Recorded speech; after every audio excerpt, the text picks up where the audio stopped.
Capítulo 2. Algumas objeções. Se os dois pontos apresentados são o nosso fundamento, é melhor, antes de prosseguirmos, parar um pouco e deixar esses fundamentos bem sólidos. Algumas cartas que recebi mostram que inúmeras pessoas consideram esse conceito de lei da natureza humana, ou lei moral, ou ainda regra de comportamento digno, difícil de entender. Algumas pessoas me escreveram dizendo, por exemplo, será que o que você chama de lei moral não seria simplesmente o instinto gregário? E será que ele não foi desenvolvido da mesma forma que todos os nossos outros instintos? Neste momento não nego que possamos ter um instinto gregário, mas não é a isso que estou me referindo quando falo em lei moral. Todos nós sabemos como é ter o instinto despertado pelo amor materno, instinto sexual ou o instinto por comida. Significa possuir um forte anseio ou desejo de agir de determinada maneira. É claro que às vezes sentimos precisamente esse tipo de desejo de ajudar outra pessoa, e sem dúvida, esse desejo é decorrente do instinto gregário. Mas sentir o desejo de ajudar alguém é bem diferente de sentir que você tem a obrigação de ajudar independentemente de sua vontade. Suponha que você ouça um grito por socorro de uma pessoa que esteja em perigo. Provavelmente, você terá dois desejos: o de prestar ajuda, por causa de seu instinto gregário, e outro de manter-se fora de perigo, por conta do instinto de autopreservação. Mas encontrará dentro de si, além desses dois impulsos, uma terceira coisa que lhe diz que você deve seguir o impulso de ajudar e suprimir o impulso de fugir. Agora, essa coisa que faz você julgar entre dois instintos e que decide qual dos dois deve ser encorajado, não pode ser nenhum deles propriamente dito. Da mesma forma, você poderia dizer que a partitura musical que lhe diz que, em dado momento, deve tocar uma nota no piano e não outra, equivale a uma das notas do teclado. A lei moral nos diz qual é o tom que devemos tocar, ao passo que nossos instintos não passam de teclas. Outra forma de se reconhecer que lei moral não se reduz a um dos nossos instintos é a seguinte: sempre que dois instintos estão em conflito, e não há nada na mente de uma criatura além disso, obviamente o mais forte dos dois prevalecerá.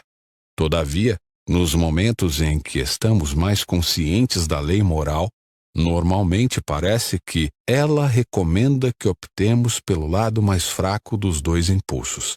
Você provavelmente deseja ficar em segurança mais do que deseja ajudar uma pessoa que esteja se afogando, mas a lei moral lhe diz para ajudá-la assim mesmo. E certamente muitas vezes nos diz para tentar tornar o impulso certo mais forte do que era naturalmente, não é mesmo? Ou seja, muitas vezes sentimos que é nosso dever estimular o instinto gregário, despertando nossa imaginação e provocando nossa comiseração e assim por diante, a fim de termos força para fazer a coisa certa. Mas é claro que não estaremos agindo por instinto quando começamos a tornar um instinto mais forte do que era.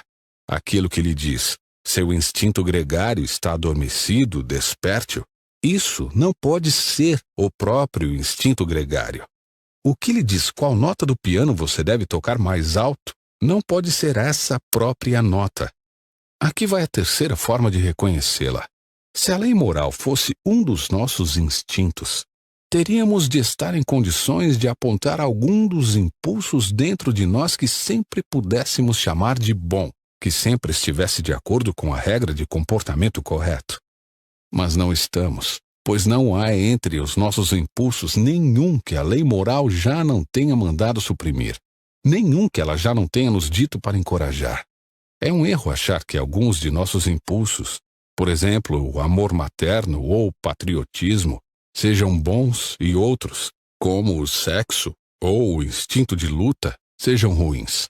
Tudo o que estamos dizendo é que as ocasiões em que um instinto de luta ou o desejo sexual precisam ser reprimidos são mais frequentes do que aquelas de restrição do amor materno ou do patriotismo. Contudo, há situações em que é dever da pessoa casada encorajar seu impulso sexual e de um soldado estimular seu instinto de luta. E há também ocasiões em que o amor de uma mãe por seus filhos ou o amor de um indivíduo por seu próprio país tem de ser suprimido, pois, do contrário, isso poderá levá-los a cometer injustiça com os filhos de outras pessoas e com outros povos. Estritamente falando, não existe essa coisa de impulsos bons e maus. Voltemos ao piano. Ele não tem dois tipos de tecla, as certas e as erradas. Ou seja, toda e qualquer tecla é correta em determinado momento e errada em outro. Nesse sentido, a lei moral não é um único instinto ou conjunto de instintos, mas sim algo que produz um tipo de tom. O tom que denominamos bondade ou conduta correta, que direciona os instintos. Aliás, esse assunto tem enormes consequências práticas. A coisa mais perigosa que você pode fazer é pegar um impulso de nossa própria natureza e determiná-lo como regra a ser seguida a todo custo, pois todos eles, sem exceção, têm o poder de nos transformar em demônios, se os estabelecermos como guias absolutos. Você pode até achar que o amor pela humanidade em geral seja livre desse perigo, mas não é. Se você deixar de lado o senso de justiça, logo estará quebrando acordos e forjando evidências pelo bem da humanidade e se tornando, no final das contas, uma pessoa cruel e traiçoeira. Outros me escreveram dizendo: será que o que você chama de lei moral não é apenas uma convenção social, algo que nos foi incutido pela educação? Penso que haja um mal-entendido aqui. As pessoas que fazem esse tipo de pergunta normalmente estão partindo do pressuposto de que, se aprendemos algo com nossos pais e professores, então isso tem de ser uma mera invenção humana. Mas é claro que as coisas não são assim. Todos nós aprendemos a tabuada na escola. Já uma criança que tivesse se criado numa ilha deserta não a conheceria. Mas certamente não se pode inferir disso que a tabuada seja uma simples convenção humana, algo que os seres humanos tenham inventado para si e poderiam ter feito diferente se o desejassem. Concordo inteiramente que aprendemos a regra de comportamento digno de pais e professores, e de amigos e livros, da mesma forma que aprendemos todas as outras coisas. Mas algumas coisas que aprendemos são meras convenções que poderiam ter sido diferentes. Aprendemos a nos manter do lado esquerdo da rua, mas a regra também poderia ter sido de nos mantermos à direita, e outras, como a matemática, são verdades reais. A questão é a qual dessas classes pertence à lei da natureza humana. Há dois motivos para se afirmar que ela pertence à mesma classe que a matemática. A primeira é que, como eu disse no primeiro capítulo, embora haja diferenças entre as ideias morais de uma época ou de um país e as de outro, as diferenças não são realmente muito grandes, nem de perto tão grandes quanto a maioria das pessoas imagina. E você pode reconhecer a mesma lei agindo em todos. Já meras convenções, como as convenções sobre trânsito ou os tipos de roupas que as pessoas usam, podem diferir profundamente. A outra razão é a seguinte: se você considera as diferenças entre a moralidade de um povo e a de outro, não tende a pensar que a moralidade de um deles seja sempre melhor ou pior do que a do outro? Será que algumas das mudanças não foram para melhor? Se não, então certamente não poderia haver nenhum progresso moral. O progresso não quer dizer apenas mudança pura e simples, mas mudança para melhor. Então, se nenhum conjunto de ideias morais fosse mais verdadeiro ou melhor do que outro, não haveria sentido em preferir a moralidade civilizada à moralidade selvagem ou a moralidade cristã à moralidade nazista. Na verdade, é claro que todos nós acreditamos que algumas moralidades sejam melhores que outras. Acreditamos que algumas pessoas que tentaram mudar as ideias morais de sua própria época foram o que chamamos de reformadores ou pioneiros. Pessoas que entendiam melhor a moralidade do que seus contemporâneos. Muito bem, então. No exato momento em que você diz que um conjunto de ideias morais pode ser melhor que outro, estará, na verdade, medindo ambos de acordo com um padrão, dizendo que um deles está mais em conformidade com aquele padrão do que o outro. Entretanto, o padrão que mede duas coisas é diferente da própria moralidade. Você está, na verdade, comparando ambos com alguma moralidade real, admitindo que algo é uma verdade real independentemente do que as pessoas pensam e que as ideias de algumas pessoas se aproximam mais do que é o realmente certo do que outras. Ou vamos colocá-lo nos seguintes termos: se suas ideias morais podem ser mais verdadeiras e aquelas dos nazistas menos, deve haver algo, alguma moralidade real, de acordo com a qual sejam verdadeiras.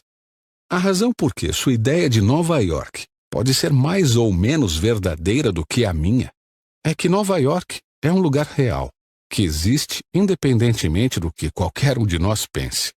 Se ao pronunciar Nova York, cada um de nós quisesse dizer meramente a cidade que estou imaginando na minha mente, como é que se poderia supor que algum de nós tivesse ideias mais verdadeiras do que o outro? No fim das contas, não seria questão de verdadeiro ou falso. Da mesma forma, se a regra de comportamento digno significasse simplesmente o que cada nação decidisse aprovar, não faria sentido dizer que qualquer nação já tenha sido mais correta do que qualquer outra em seu julgamento. Assim como também não faria sentido dizer que o mundo pode se aperfeiçoar ou degenerar moralmente. Concluo então que, embora a diferença entre as ideias das pessoas sobre o comportamento digno muitas vezes as façam suspeitar de que não há nenhuma lei de comportamento real natural, as questões relacionadas a esse assunto sobre as quais somos obrigados a pensar provam exatamente o contrário. Contudo, deixe-me dizer mais uma coisa antes de encerrar. Já encontrei pessoas que exageram nas diferenças porque não fazem distinção entre diferenças de moralidade e diferenças de crença sobre fatos. Por exemplo, uma pessoa me disse: há 300 anos as bruxas estavam sendo queimadas na Inglaterra. Será que isso foi obra do que você chama de regra da natureza humana ou conduta correta? Certamente a razão pela qual não executamos bruxas hoje é que não acreditamos nessas coisas. Porque se acreditássemos, se pensássemos de verdade que há pessoas por aí que tenham vendido a alma para o diabo e que, em troca, tenham recebido dele poderes sobrenaturais e estivessem usando esses poderes para matar os seus vizinhos ou levá-los à loucura, ou ainda trazer tempestades, certamente todos nós concordaríamos que, se há alguém que merece a pena de morte, seriam essas sórdidas traiçoeiras. Não há diferença de princípio moral aqui. A diferença é simplesmente de como se encaram os fatos. Não acreditar em bruxas pode representar um grande avanço da humanidade em termos de conhecimento. Quando pensamos que elas existem, não há avanço moral em não executá-las. Você não consideraria uma pessoa mais humana por parar de colocar ratoeiras, se isso se devesse ao fato de ela ter deixado de crer que havia ratos na casa?